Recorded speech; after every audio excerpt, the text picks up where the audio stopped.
아름다운 5월의 마지막 주말입니다. 작별을 구합니다. 5월아, 안녕. 무더위가 시작되는 6월을 앞에 두고 어떤 사안의 경우 나는 여지껏 기도하지 않았지만 누군가의 기도 응답에 대한 하나님의 강권적인 손길이 있음을 깨닫고 앞으로 나아가고자 합니다. 5월 앞 4월 18일 예수의 선포로부터 바울의 복음까지 그 영상 배경에서는 잎이 피기 전 꽃이 먼저 피는 분홍색의 꽃 산딸나무 앞에서 영상을 찍었습니다. 한 달이 지난 이제 현재 수많은 하얀 나비떼가 내려앉은 듯한 이제 이 나무, 이것은 산딸나무입니다. 비포 꽃 산딸나무, 애프터 산딸나무, 역시 그 열십자의 십자가 형상입니다. 지난주는 오랜만에 주일 예배 설교를 했습니다. 설교 자주 해달라고 요청하시던 분도 계셨는데 하나님께서 강단에 세워주시면 힘껏 하겠습니다. 설교 바로 앞 영상에서 바울 서신에 있는 주님의 말씀들 1번 했습니다.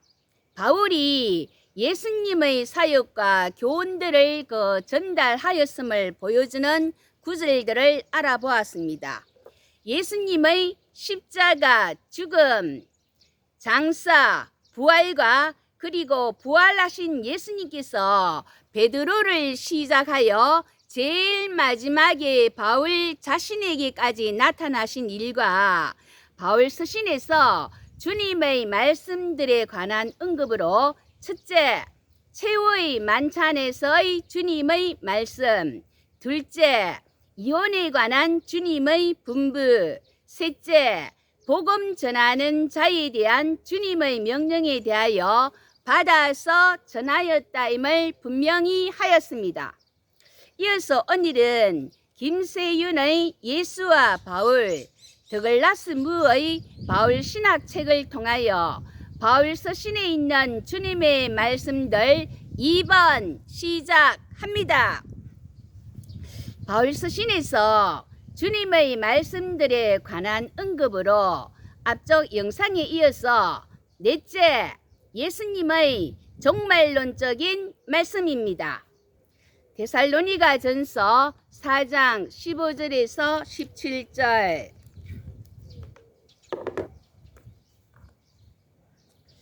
우리가 주의 말씀으로 너희에게 이것을 말하노니 주께서 강림하실 때까지 우리 살아남아 있는 자도 자는 자보다 결코 앞서지 못하리라. 주께서 호령과 천사장의 소리와 하나님의 나팔 소리로 친히 하늘로부터 강림하시리니 그리스도 안에서 죽은 자들이 먼저 일어나고 그 후에 우리 살아남은 자들도 그들과 함께 구름 속으로 끌어올려 공중에서 주를 영접하게 하시리니 그리하여 우리가 항상 주와 함께 있으리라. 구름, 영접, 주의 말씀, 천사, 나팔 소리, 이런 그 단어들을 염두에 두면 좋겠습니다. 주님의 이 말씀은 마태복음 24장 30절 31절에 있는 예수님의 종말론적인 말씀과 매우 근접합니다. 마태복음 24장 30절 31절.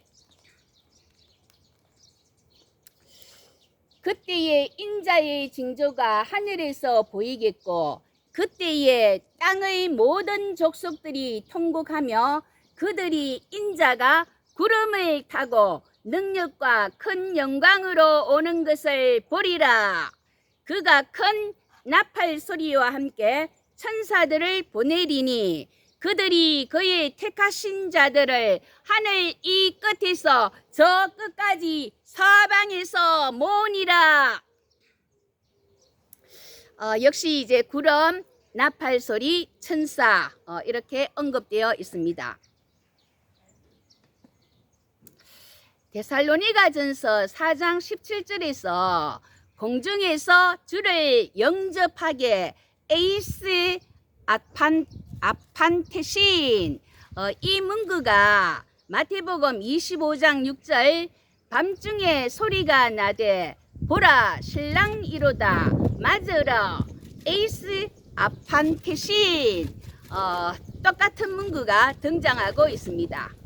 또한 요한복음 11장 25절 26절 예수께서 이르시되 나는 부활이요 생명이니 나를 믿는 자는 죽어도 살겠고 무릇 살아서 나를 믿는 자는 영원히 죽지 아니하리니 이것을 내가 믿느냐? 그 밑바탕에 깔린 그 말씀이 주님이 다시 오실 때 재림, 파루시아, 죽은 신자는 부활할 것이며 살아있는 신자는 그들과 함께 구름 속으로 끌어올려 바로 휴거하여 공중에서 주를 영접하게 에이스 아판테신 될 것이다. 이는 비탄에 잠긴 데살로니가 교인들을 보다 효과적으로 위할 목적으로 장차 있을 주님의 오심과 신자가 그분을 만나 뵙게 될 것을 황제가 방문하면 가까이 오는 왕을 백성들이 마중 나가듯 표현하였다고 합니다. 이어서 재림, 파루시아의 관점에서 깨어있도록 권면하는 부분으로 데살로니가 전서 5장 2절 3절 주의 날이 밤에 도둑같이 이를 줄을 너희 자신이 자세히 알기 때문이라. 그들이 평안하다 안전하다 할 그때에 임신한 여자에게 해산의 고통이 이른가 같이 멸망이 갑자기 그들에게 이르리니 결코 피하지 못하리라. 누가복음 21장 34절 35절 너희는 스스로 조심하라. 그렇지 않으면 방탕함과 술 취함과 생활의 염려로 마음이 둔하여지고 뜻밖의 그날이 득과 같이 너희에게 임하리라. 이날은 온 지구상에 거하는 모든 사람에게 임하리라. 도적같이 해산 고통이 이른같이 득과 같이 준비하지 않은 자에게 갑자기 임하고 뜻밖의 임할 그날을 주제로 다루는데 그날에는 멸망이 지구상에 거하는 모든 사람에게 이르게 될 것이다. 이제 이렇게 경고하고 그 다가오는 그날을 생각하며 깨어 있도록 신자들을 격려합니다. 여기서 임하였다, 에피스테미 이거 조금 전에 본 이제 그 성경 본문에 그 성경 두 곳에만 나오는 형용사가 있습니다. 뜻밖의, 갑자기라는 뜻인 아이프 니디오스 그 두 곳이 바로 이제 조금 전에 본 누가복음 21장 34절, 데살로니가 전서 5장 3절 뜻밖의 아이프 니디오스 그날이 득과 같이 너희에게 임하리라. 에피스테미 멸망이 갑자기 아이프 니디오스 그들에게 이르리니. 에피스테미 이어 권면합니다. 데살로니가 전서 5장 6절 그러므로 우리는 다른 이들과 같이 자지 말고 오직 깨어 정신을 차릴지라. 우리는 빛의 아들이요 낮의 아들이기에 깨어있고 맑은 정신을 가지고 있으며 잠자지 말고 술 취하지 말라는 바울의 권면은 마태복음 24장 42절 깨어있으라 어느 날에 너희 주가 임할는지 너희가 알지 못함이라. 그 평행구절로 마가복음 13장 33절 깨어있으라 그때가 언제인지 알지 못함이라. 누가복음 12장 40절 준비하고 있으라 생각하지 않은 때에 인자가 오리라. 공간 복음서에 나타난 예수께서 하신 그 말씀 취지를 그대로 나타내고 있습니다. 지금까지 살펴본 바와 같이 바울 쓰신 데살로니가 전서에서 주의 말씀으로 너희 자신도 자세히 알고 있는 바처럼 예수님의 종말론적 가르침들을 분명하게 언급하고 있습니다. 다섯째, 예수님의 무엇이든지 속된 것이 없다 하는 이제 이 말씀입니다. 로마서 14장 14절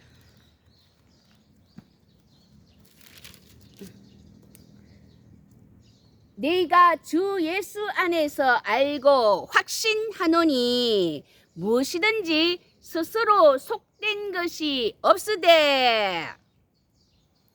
율법에 속되거나 부정하다고 규정된 음식은 마땅히 삼가야 할 것인데 바울은 이 구절에서 주 예수 안에서 알고 확신하는데 그것이 뭐냐? 바로 예수님의 마가복음 7장 15절 무엇이든지 밖에서 사람에게로 들어가는 것은 능히 사람을 더럽게 하지 못하되. 평행구절이 마태복음 15장 11절에 입으로 들어가는 것이 사람을 더럽게 하는 것이 아니라. 이렇게 볼 때 음식에 관한 정결 예법이 본문 배후에 깔린 논제임을 보여주고 있습니다. 바울이 로마인들로 하여금 예수님의 그 가르침을 사용함으로 자신의 가르침이 예수님에게서 나온 것임을 나타내고 있습니다. 이렇듯 자료적 일치뿐 아니라 본문에서 바울이 확신한 무엇이든지 속된 것이 없다.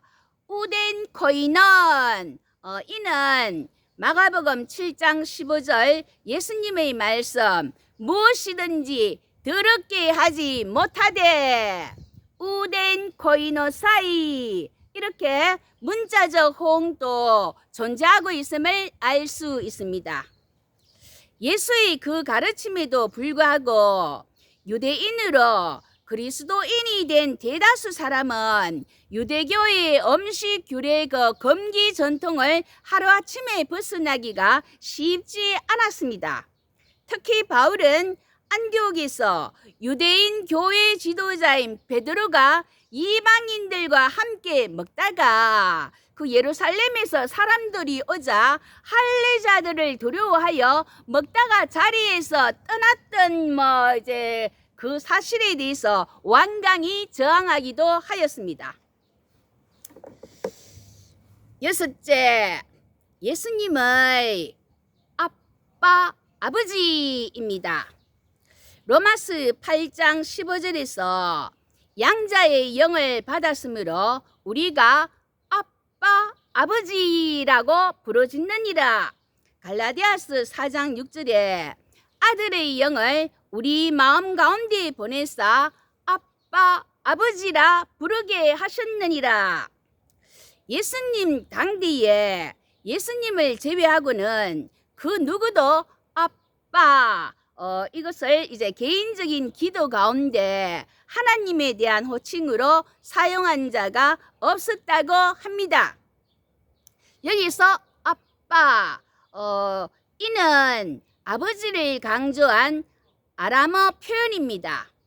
데디, 아빠, 이것처럼 어린아이의 그 옹알이가 아니라 성인이 진지하게 아버지로 부르는 이제 호칭으로 바울은 바울 쓰신 두 곳 로마스 8장 갈라디아스 4장에서 아빠 아버지라 이렇게 이제 칭하는데 이것이 예수님의 가르침으로부터 기원한 것입니다. 누가복음 11장 1절 2절에 주님 우리에게도 기도를 가르쳐 주세요. 그러자 예수님은 너희는 기도할 때에 이렇게 기도하라. 아버지여 이름이 거룩히 여김을 받으시오며 나라의 임하오시며 바로 주기도문입니다. 하지만 로마스 8장에서는 겟세마네 동산에서의 예수님이 하신 기도를 더욱 생각나게 해주고 있습니다. 왜냐하면 바울은 그리스도의 영광에 참여하기 위하여 그의 고난에도 참여하는 그리스도인들의 실존을 기술하는 문맥 속에서 아빠, 아버지 그 외침을 소개하고 있기 때문입니다. 로마스 8장 본문에 등장하는 그리스도인들의 두려움과 탄식 그리고 성령께서 하나님의 뜻을 따라 올바른 기도를 하도록 도우신다는 생각 등은 겟세마네 동산에서 예수님이 보이신 불안과 비탄 그리고 기도 이 잔을 내게서 지나가게 하옵소서. 그러나 나의 원대로 마옵시고 아버지의 원대로 하옵소서 생각나게 합니다.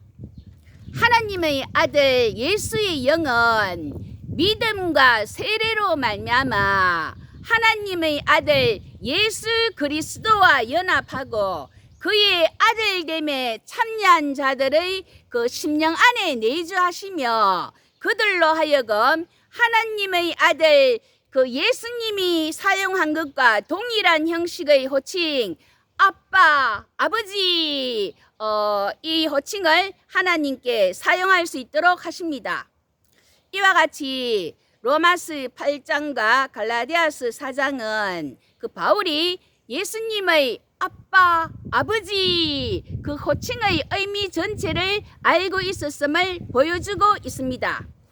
이처럼 그리스도인들이 예수님의 예를 쫓아 하나님을 아버지로 부르는 것은 하나님의 가족 구성원으로 되었음을 뜻합니다. 우리는 하나님을 아버지로 주님 안에서 형제 자매입니다. 가인이 아벨과 비교하다가 살인에 이르게 되었습니다. 그 바로 옆에 사람과 비교하면서 시기, 질투하며 악행을 저질러서는 안 됩니다. 오로지 우리 각자가 드리는 예배를 험량하시는 아버지 하나님을 바라봅시다.